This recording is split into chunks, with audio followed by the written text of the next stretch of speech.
Hello students, कैसे हैं आप सब। मुझे आशा है कि आप बिल्कुल स्वस्थ हैं। आप कल भी स्वस्थ थे और ईश्वर की कृपा से आने वाले समय में भी स्वस्थ रहेंगे। जो मैंने आपके बारे में कहा कि आज आप स्वस्थ हैं, ये हुआ हमारा वर्तमान काल यानी प्रेजेंट। और जो आप कल भी स्वस्थ थे, ये हुआ हमारा भूतकाल यानी पास्ट। और जो आप आगे भी स्वस्थ रहेंगे, वो हुआ हमारा भविष्यत काल यानी फ्यूचर। तो बच्चों, यही तो है हमारा आज का पढ़ने का टॉपिक, जिसका नाम है काल यानी समय। इंग्लिश में इसे टेंस भी कहते हैं। और वो समय जो हमें क्रिया के होने का समय बताए, वह काल कहलाता है।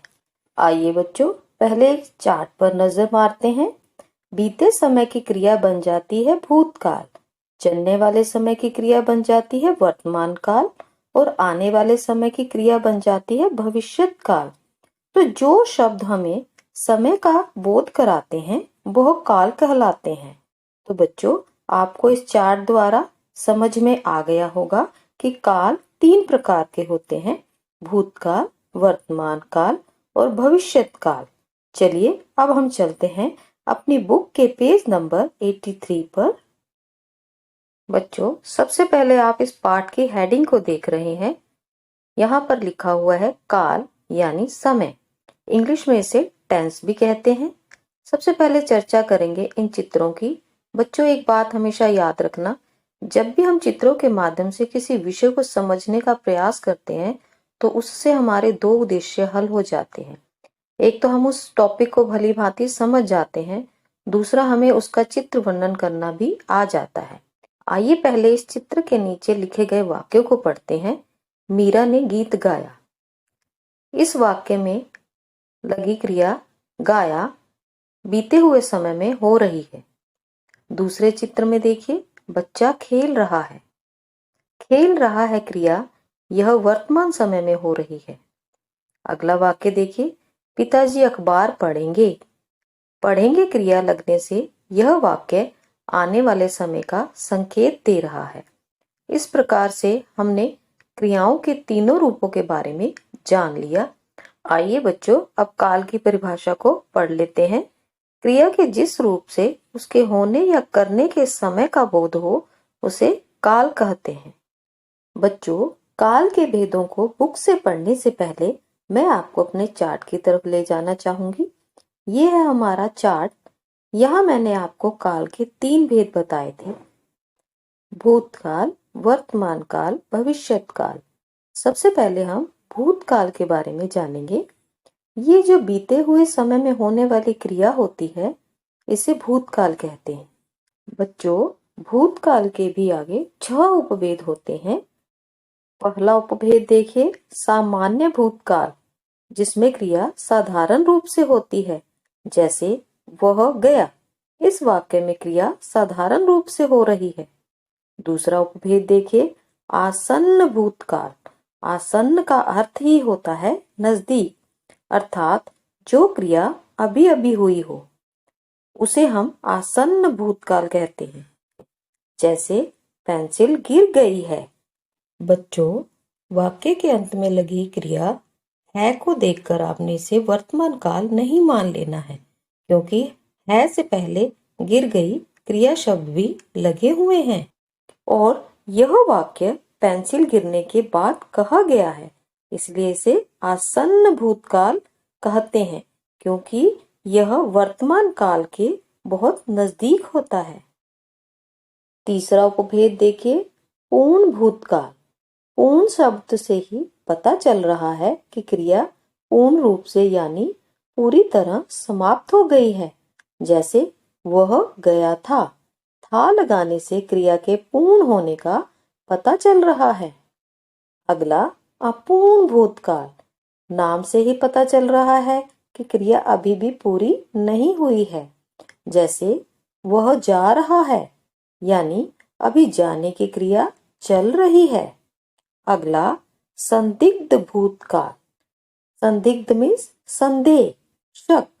जैसे वाक्य देखिए, वह गया होगा।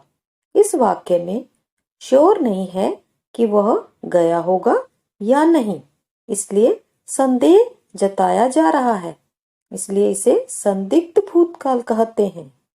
अगला हेतु हेतु मद भूतकाल। इसका मतलब हुआ कार्य कारण संबंध, कि ये कार्य क्यों हुआ या इस कार्य को करने का क्या कारण था। जैसे वाक्य देखिए, अगर कम खाया होता बीमार ना पड़ते। तो बच्चों अब चलते हैं अपनी बुक के पेज 83 पर। भूतकाल। आइए पहले वाक्यों को पढ़ते हैं। सोनिया मुंबई गई थी, बच्चा खीर खा रहा था। मामा जी कल आए थे, सोहन सो रहा था। बच्चों इन वाक्यों के अंत में लगी क्रियाएं गई थी, खा रहा था, आए थे तथा सो रहा था द्वारा बोध हो रहा है कि सभी क्रियाएं भूतकाल में हो रही हैं। चलिए बच्चों अब काल के अगले भेद वर्तमान काल के बारे में विस्तार से चर्चा करते हैं। इस काल में क्रिया वर्तमान समय में चल रही होती है। वर्तमान काल के भी आगे सब काइंड्स होती हैं। सबसे पहला सामान्य वर्तमान काल। इसमें क्रिया सामान्य रूप से संपन्न यानी समाप्त होती है। जैसे मैं बाजार जाती हूँ, बाजार जाने का कार्य अभी हो रहा है। अगला संदिग्ध वर्तमान काल। इस काल में होने वाली क्रिया में शक पाया जाता है। जैसे रेलगाड़ी जाती होगी। इस वाक्य में रेलगाड़ी जाने के समय में संदेह हो रहा है। अगला तात्कालिक वर्तमान काल। इस काल का दूसरा नाम है अपूर्ण वर्तमान काल। जैसे गाड़ी चल रही है, मतलब अभी गाड़ी चलने का कार्य हो रहा है। चौथा संभाव्य वर्तमान काल। इसमें काम पूर्ण होने की संभावना जताई जाती है। इसका रूप हमें भविष्य काल की ओर ले जाता है। जैसे शायद वर्षा हो। इस वाक्य में वर्षा के होने की संभावना जताई जा रही है। चलिए अब हम अपनी बुक के पेज 84 पर चलते हैं और वर्तमान काल के कुछ उदाहरण पढ़ते हैं। वर्तमान काल। पहला वाक्य देखिए, राहुल विद्यालय जा रहा है। स्नेहा नृत्य कर रही है। अध्यापक पढ़ा रहे हैं। गाड़ी चल रही है। बच्चों इन क्रिया शब्दों में जा रहा है, कर रही है, पढ़ा रहे हैं तथा चल रही है द्वारा स्पष्ट हो रहा है कि विद्यालय जाने, नृत्य करने, पढ़ाने तथा चलने का कार्य अभी वर्तमान समय में चल रहा है, इसलिए यह वर्तमान काल है। वर्तमान काल के आगे 4 उपभेद होते हैं जिन्हें हम पहले ही चार्ट द्वारा समझ चुके हैं। आइए मैं एक बार फिर इन्हें पढ़ देती हूँ। पहला उपभेद सामान्य वर्तमान काल। अगला संदिग्ध वर्तमान काल। अगला तात्कालिक वर्तमान काल और संभाव्य वर्तमान काल। बच्चों संसार में कुछ कार्य सदा और शाश्वत होते हैं, अर्थात जिनके बारे में हम जानते हैं कि यह कार्य प्रत्येक परिस्थिति में जरूर होगा। जैसे दिन निकलता है, सूर्य पूर्व दिशा से उदित होकर पश्चिम दिशा में अस्त होता है, गंगा नदी हिमालय से निकलती है। ये सभी कार्य हमेशा वर्तमान काल में ही होते हैं। बच्चों आज की कक्षा में हम यहीं तक चर्चा करेंगे। अब आपने इन दोनों पेजेस की अच्छे से रीडिंग करनी है। हम अगली कक्षा में काल के अगले भेद और इसकी बैक एक्सरसाइजेस पर डिस्कशन करेंगे। Till then good bye.